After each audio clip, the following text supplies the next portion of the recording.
Ние учениците од клас 3-8 денес ќе изведеме реакцијата олово-сулфидна или цистеинска реакција. Принципот на реакцијата се состои од следново.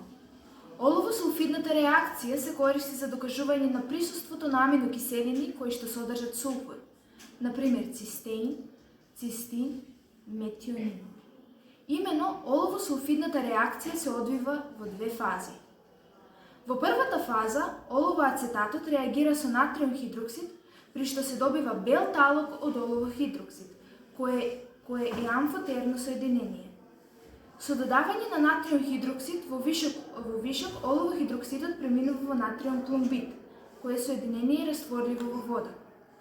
Во втората фаза, цистеинот на температура на вриење реагира со натриум хидроксид, при што се добива серин и натриум сулфид. Понатаму, натриум сулфидот реагира со плумбидот, при што се добива црн талог од олово-сулфид, а од реакцијата се издвојува натриум хидроксид. За изведување на оваа реакција потребни ни се следниве реагенси и прибор.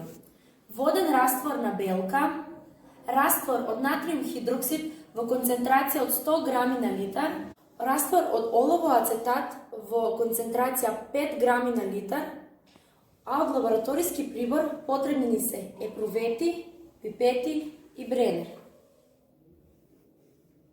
Најпрво, во една епрувета одмеруваме 1 милилитар на растворот од олово-ацетат.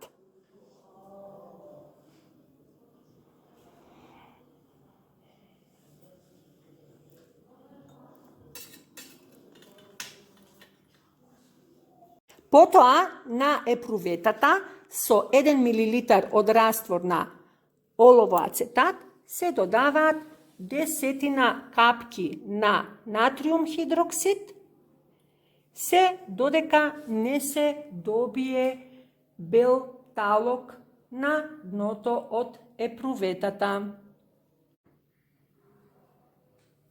Забележуваме појава на бел талог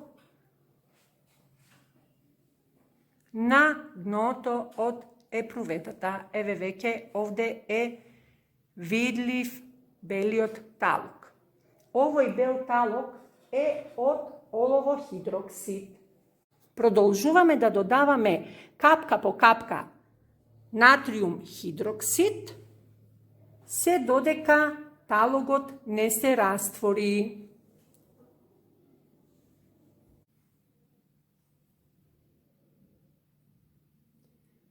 Кога ќе се раствори белиот талог, имаме премин на олово-хидроксидот во натриум плумбат.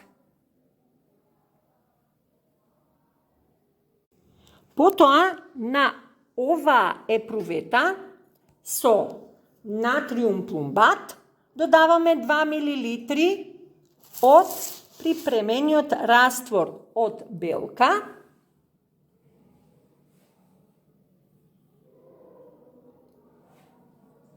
и оваа епруветка потоа ја загреваме се до појава на црн талог од олово-сулфид.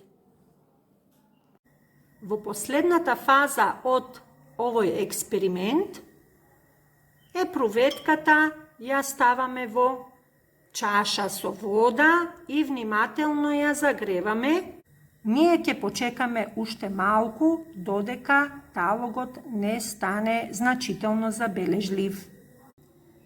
При подолго загревање на епруветите забележуваме промена на бојата во истите, што е доказ за позитивна цистеинска реакција.